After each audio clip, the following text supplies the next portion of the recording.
Bueno, vuelve a España, ¿no?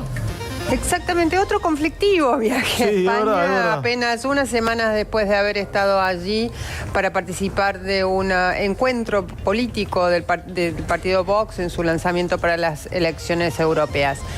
Bueno, está tan pendiente a esta hora la prensa argentina como la española. Están escuchando ustedes a los periodistas del diario La Nación preguntándose cómo le irá en España a Javier Milei en este otro conflictivo viaje, decía la reportera que le ha traído aquí a Madrid. Otro conflictivo viaje. El resultado del anterior ya lo conocen. El gobierno español retiraba a la embajadora en Buenos Aires, gravemente ofendido porque Milei había llamado corrupta a la mujer de Pedro Sánchez, a Begoña Gómez. La embajadora no ha regresado y no lo hará mientras el gobierno español lo solicite y el gobierno argentino le dé su plácet, que esa es otra. Una vez retiras al embajador de una nación, luego esa nación tiene que darle el plácet al embajador entrante. Quien sí ha regresado a España es Javier Milei. Era un viaje que estaba programado desde antes del anterior, en principio para recoger un premio de una fundación de la sociedad civil, estrictamente privada, solo faltaría tratándose de la Fundación Juan de Mariana. Pero el conflicto institucional estalló cuando Milei añadió un acto más en su agenda. Este sí, un acto oficial, pues iba a ser recibido en la Puerta del Sol, en la sede de la Comunidad de Madrid, por la presidenta madrileña, Isabel Díaz Ayuso. Además la ha condecorado con una medalla sin demasiada importancia, como es la Medalla Internacional de la Comunidad de Madrid, pero que para el gobierno de Sánchez se ha convertido en el símbolo de la deslealtad de Ayuso con el gobierno de la nación. Bueno, el acto, en realidad lo recibía hace unas horas, hace una hora concretamente, con toda la expectación transatlántica, y justo ahora está además en el uso de la palabra Isabel Díaz Ayuso en esta entrega de la Medalla Internacional de la Comunidad de Madrid. Así que nos vamos a ir a la Puerta del Sol para ver cómo está transcurriendo todo. Puerta del Sol, Pachi Linaza, ¿qué tal? Buenas tardes. Hola, ¿qué tal? Buenas tardes, Rafa. De nuevo, con ligero retraso está discurriendo esta concesión de la Medalla Internacional de la Comunidad de Madrid a Javier Milei, porque ha querido, al finalizar el mandatario argentino, al finalizar su reunión con Díaz Ayuso, saludar desde el balcón a los centenares de asistentes congregados en la Puerta del Sol que le han vitoreado. Libertad, libertad. Ha empezado ya ese acto. Si te parece, podemos escuchar ya en directo a la presidenta madrileña Isabel Díaz Ayuso cerrar el acto Javier Milei. El Estado de Derecho, la corona, también representada por Su Majestad el Rey Felipe VI, y nuestra gran obra política, la transición, que ha dado paso a nuestro mayor periodo de paz y prosperidad. En Madrid se es madrileño de la Argentina desde el primer día. Nos sentimos orgullosos de esta gran alianza que es la hispanidad, es decir, la unión de 600 millones de personas que vemos la vida bajo valores occidentales. Pues ya está en su discurso Isabel Díaz Ayuso, la mira muy atento Javier Milei, que ya escuchaban lo que nos decía Pachi Linaza, ha querido saludar a la gente que se había congregado en la Puerta del Sol. Oye, Pachi, ¿y ahora qué? ¿Ahora qué pasa? Le pone la medalla internacional y ya se acaban los actos, ¿no? Sí, de aquí en unos 100, 150 metros tendrá que desplazarse el presidente argentino hasta el Real Casino de Madrid. Allí va a tener ese segundo homenaje en Madrid dentro de la gira europea, que es ese galardón que le va a entregar la Fundación Juan de Mariana, y cerrará el acto el presidente argentino después de las palabras de Díaz Ayuso. Veremos entonces, Rafa, si el león, como se autoproclama, viene hoy con la melena al viento o con guantes. Pero viene bastante peinado, la verdad, hoy, para lo que es costumbre, quiero decir. Viene con un traje muy oscuro, Javier Milei. Curiosamente, la presidenta de la Comunidad de Madrid, Isabel Díaz Ayuso, viste de un celeste que hace juego con la bandera argentina. Sí, precisamente, eso es. Y por cierto, que lo que están criticando mucho en la prensa argentina es el desenfreno internacional de Javier Milei. Dicen que no ha habido nunca en la historia un presidente que en su primer semestre haya viajado tanto por el mundo. Esta es una cuestión ya casi del final de un mandato, ¿no? Cuando uno se está construyendo su legado internacional. Pero anda que no tendrá problemas Javier Milei como para andar por el mundo haciéndose una agenda internacional, cuando lo que debe ocuparse es de las reformas que ha cometido en Argentina y que, claro, pues como estaba previsto, por otro lado, ha causado una enorme conflictividad, porque es verdad que está, pues, hace unas reformas, un plan de choque económico que se está enfrentando a graves protestas, huelgas, y que veremos qué resultado ofrece. Por el momento, los resultados desde luego no son demasiado concluyentes. Bueno, si hay noticia, Pachi, pues volvemos contigo en la Puerta del Sol, y si no, pues dejaremos a Milei ir a su acto y continuar con su visita en España, que el gobierno central considera que es la expresión máxima de la deslealtad de la Comunidad de Madrid con el gobierno. Bancos españoles. La brújula con La Torre. Bienvenidos a La Brújula. Si se incorporan a esta hora a la sintonía de Onda Cero, ¿acaso no sería interesante escuchar el contraste de ideas entre Felipe González y José Luis Rodríguez Zapatero?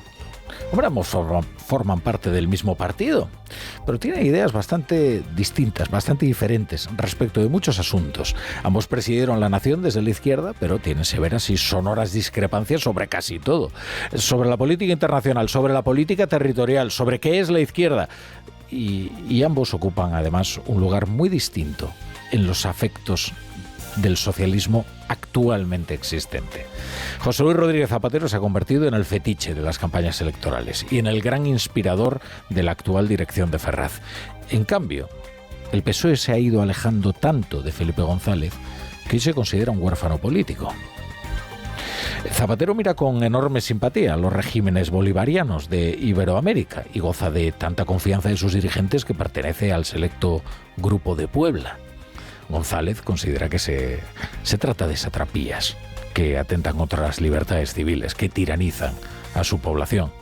Desde luego nada que ver con el socialismo que él propulsó y que él contribuyó a refundar aquí en España. En cuanto al nacionalismo y al propio socialismo de hoy, es evidente que fue Zapatero quien pilotó el cambio de rumbo ideológico con el Pacto del Tinel y que hoy se culmina con una amnistía a los golpistas del Procés, que González considera infecta. Sería interesante escucharles debatir sobre todo esto. Y así se lo ha propuesto hoy Carlos Alsina en Más de Uno. González ha aceptado inmediatamente. ¿Puedo albergar alguna esperanza de que en este programa tengamos la oportunidad de disfrutar de una conversación entre ustedes dos, o no? Por mi parte, sin duda. Es verdad que no voy a considerar de izquierdas a un tipo como Maduro, un sátrapa como ese, pero puede haber algunas discrepancias, pero ¿por qué no? Y algunas importantes. Es más, ni siquiera pertenezco al Grupo de Puebla. Tengo sello de calidad, por eso cada vez me siento más solo, ¿no? Pero eso me parece una buena idea. Aclaremos los conceptos. Sí. Pues de vez en cuando me invitan a que haga una reflexión profunda, pero hay determinadas profundidades a las que no llego. Felipe González ha aceptado. Ahora sería interesante que lo hiciera Zapatero, porque no se entendería, ¿no?, que un hombre tan dialogante no quisiera conversar, no quisiera dialogar con otro socialista ilustre como es González, no quisiera contrastar las ideas de ambos. Enseguida volvemos a esa conversación de Alsina con González en Más de Uno esta mañana, porque además recientes acontecimientos la han dotado de renovada vigencia. El juez Aguirre, un juez de Barcelona, ha abierto una nueva causa por la trama rusa del Procés para investigar a Carles Puigdemont por traición. Esta es una pieza separada del caso Volo, por el que se investiga las conexiones de los líderes del Procés con el gobierno ruso y que implica, entre otros, a Artur Mas, al abogado de Carles Puigdemont, Gonzalo Boye y a Elsa Artadi. Ahora van a escuchar ustedes al abogado Gonzalo Boye, coescritor, corredactor, coautor de la ley de la amnistía, y es el hombre que ha velado por los intereses y sigue haciéndolo, de Carles Puigdemont. En realidad fue el hombre que le ayudó a poner en jaque a la democracia española y desde luego a contribuir a erosionar la moral democrática de España, con esa odisea que comenzaba el día que Puigdemont se fugaba. Claro, Gonzalo Boye dice que esto es un puro delirio, ¿no? Bueno, lo que está pasando es que, y lo digo como investigado que soy ahora, que a ciertas edades y a ciertas horas los psicotrópicos son peligrosos, porque permiten que se produzcan delirios como lo que estamos leyendo en estas páginas que ha escrito el juez Aguirre con dinero público. Bueno, delirio, hablando de delirios, delirio también es que el abogado tenga peor historial delictivo que el defendido. Y este es el caso que se produce en la relación entre Gonzalo Boye y Carles Puigdemont. Por de pronto, Gonzalo Boye ha pasado ya por la cárcel. Carles Puigdemont todavía no. todavía no, y es probable que no lo haga jamás, porque termine siendo amnistiado. Bueno, veremos. Porque lo delicado para Carles Puigdemont es que el delito de traición no entra dentro de la amnistía que el gobierno le ha procurado a cambio de sus votos para investir a Pedro Sánchez. Esto complica la impunidad prevista para el expresidente de Cataluña y desde luego complica su regreso a España, por lo menos de forma inmediata. Justo el día, además, en que la Abogacía del Estado le pide al juez Llarena que deje de inmediato sin efecto la orden de detención contra Carles Puigdemont. Creo que la ley de amnistía es muy clara y en particular con los delitos que se están hablando en ese procedimiento es clarísima. Yo espero que el Estado de Derecho en España funcione, la separación de poderes y los jueces apliquen las leyes que el Parlamento ha decidido. Y en este sentido yo estoy convencido que los juzgados y tribunales de este país aplicarán la literalidad, lo que el legislador ha querido con la ley de amnistía. Bueno, es que ahora el abogado defensor de Carles Puigdemont, Gonzalo Boye, y el ministro de Justicia, Félix Bolaños, están remando en la misma dirección, que es tratar de salvar como sea de la cárcel a Carles Puigdemont y permitirle que regrese a España cuanto antes. La Abogacía del Estado son los servicios jurídicos del gobierno. Esto sí depende directamente del Ejecutivo. Esto sí, no la Fiscalía General del Estado, no debería, pero la Abogacía del Estado sí. De ahí que esté perfectamente alineada con las directrices que le acaban de escuchar ustedes al ministro de Justicia, Félix Bolaños. Porque aquí lo que se está produciendo es un choque frontal entre el gobierno y los jueces. El gobierno para procurar, como sea la impunidad, a su socio de investidura y así pagar la factura. Y los jueces, pues por impartir justicia, que es a lo que se dedican, a pesar de infectas amnistías. Ya les he dicho que lo de infecta no es mío. Es un buen adjetivo, ¿eh? Pero es un adjetivo que ha empleado otros, de autoría ajena. Un socialista, al que escuchaban hace un rato, nada menos que el fundador del socialismo moderno en España, Felipe González. Se lo he dicho hoy a Carlos Alsina en Más de Uno cuando le preguntaba por la financiación singular para Cataluña. Hombre, la impresión que tiene Felipe González de la financiación singular pues ha quedado perfectamente descrita.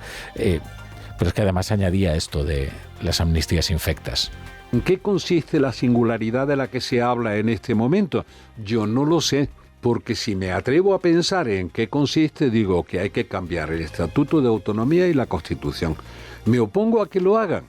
Yo no estaré de acuerdo, pero tienen derecho a hacerlo, que lo cambien. Pero que no se salten la ley. Que si se saltan la ley, no va a haber cada 6 meses una amnistía de estas infectas que estamos viviendo ahora, ¿no? La opinión que Felipe González tiene de la amnistía, pues, en fin, es conocida. Lo grave para él no es que sea inconstitucional, que él cree y está convencido de que es inconstitucional, sino que además supone obligar al Estado a pedirle perdón a los delincuentes.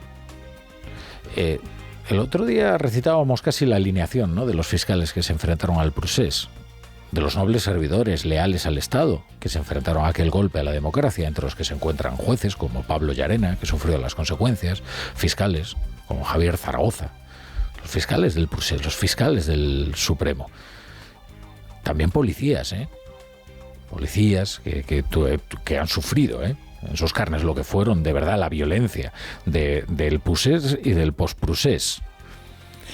Y todos ellos han visto cómo se confeccionaba una ley a medida del delincuente. Bien, eso es lo que considera Felipe González que es infecto. Se autodefine el ámbito de aplicación de la amnistía por aquello a lo que tiene que afectar. Es una cosa escandalosa. Por tanto, sigo estando preocupado por eso. ¿Las consecuencias las vamos a ver ahora? No, ahora no, inmediatamente no. Después sí, porque todo lo que se hizo ilegalmente ahora no es que no sea ilegal lo que se hizo, es que se va a legitimar que se vuelva a hacer. Bueno, y precisamente ha tomado ya la palabra Javier Milei en ese acto de la Puerta del Sol. Ha dejado ya un primer titular: no dejen ustedes que el socialismo les arruine la vida. Veremos si al término del discurso ya la ruptura de relaciones entre España y Argentina es completa o si es tan conciliador que quizás regrese cuanto antes la embajadora a Buenos Aires. Vamos a ver qué está diciendo. Porque a unos le quita y a otros les da. Y eso antes está precedido de un robo. Digo, porque los impuestos no se pagan voluntariamente, se pagan a punta de pistola, a cambio de que si no los paga uno va preso. Entonces, está precedido de un robo y de un trato por el desigual. momento está haciendo una conferencia sobre política fiscal. Sobre política fiscal, bueno, pues con su perspectiva, desde luego, de que los impuestos son siempre una usurpación. En Onda Cero, La Brújula, Rafa La Torre.